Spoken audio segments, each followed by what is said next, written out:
Berlin की रातें हमेशा रहस्यमय और हल्की ठंडी होती हैं, लेकिन उस रात कुछ अलग ही सन्नाटा था। शहर की गलियों में सिर्फ हवा की सरसराहट सुनाई दे रही थी और रीच स्टैग के पास सुरक्षा कैमरे अचानक फ्रीज हो गए थे।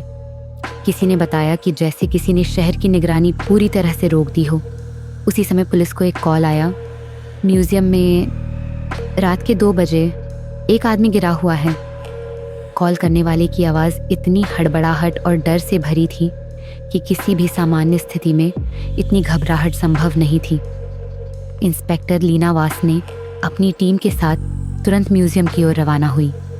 मौके पर पहुंचते ही उन्होंने देखा कि म्यूजियम के मुख्य हॉल में मशहूर पेंटिंग द बर्लिन सनराइज के पास एक आदमी पड़ा था।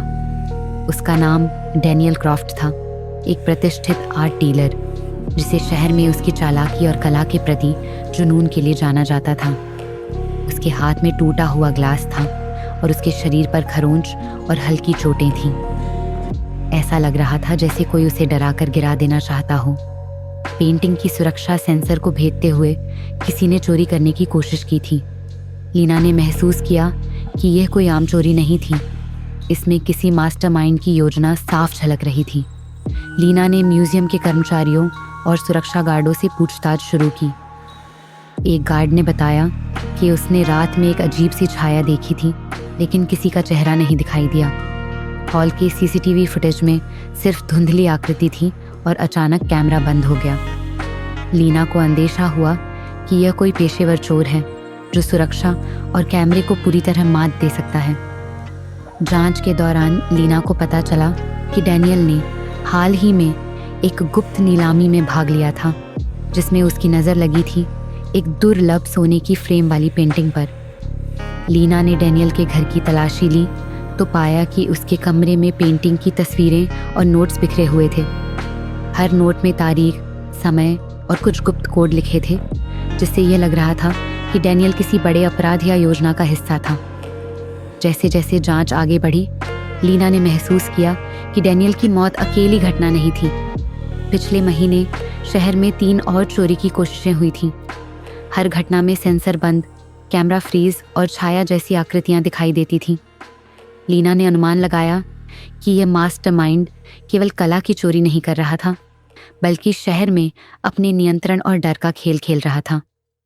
लीना ने पेंटिंग की सुरक्षा सिस्टम को पूरी तरह जांचा। उसे पता चला कि सेंसर तो काम कर रहे थे, लेकिन कैमरे की तारों में किसी ने मैलवेयर डाल दिया था। ये कोई साधारण अपराध नहीं था, इसमें महीनों की योजना और गहरी रणनीति थी। लीना ने डैनियल के पुराने सहयोगियों की सूची बनाई और सभी संभावित संदिग्धों से पूछताछ शुरू की। अगले दिन लीना को पता चला कि डैनियल ने अपने पुराने दोस्त मार्कस फ्रीडमैन को नीलामी में अपने काम के बारे में बताया था। लीना ने मार्कस से मुलाकात की। उसने दावा किया कि वो रात में अपने घर पर था, लेकिन जब लीना ने उसकी जांच की तो पाया कि उसके हाथ पर ताज़ा खरोंच के निशान थे। उसने झूठ बोला था। लीना ने उसे और दबाव में लिया और धीरे धीरे उसका सच उभर आया। लीना ने उसी रात म्यूजियम के आसपास छुपकर निगरानी रखने का फैसला किया। आधी रात के बाद वही छाया दिखाई दी। लीना ने धीरे धीरे कदम बढ़ाए और छाया को पकड़ने की कोशिश की। छाया अचानक भागी और म्यूजियम के एक पुराने धूल भरे साइड हॉल में चली गई। लीना ने हिम्मत जुटाई और साइड हॉल के पुराने दरवाजों को खोला। अंदर मार्कस था, लेकिन कहानी यहीं खत्म नहीं हुई। लीना ने पेंटिंग की फ्रेम को ध्यान से देखा और पाया कि उसके पीछे एक छिपा हुआ लिफाफा था।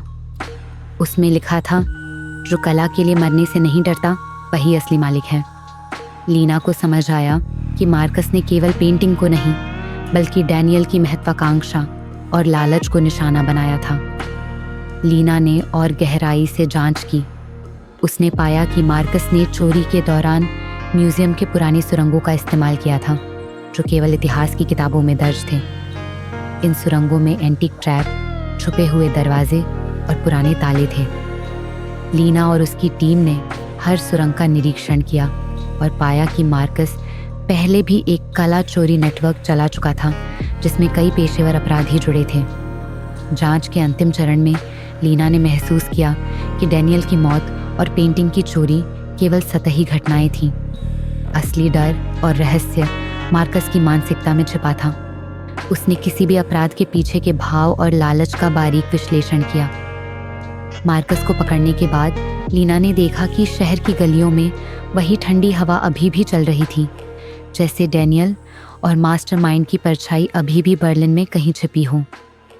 हर बार जब लीना रात में रीजस्टैग के पास से गुजरती, उसे ऐसा लगता जैसे कोई फुसफुसाकर कह रहा हो, मैं अभी भी यहाँ हूँ।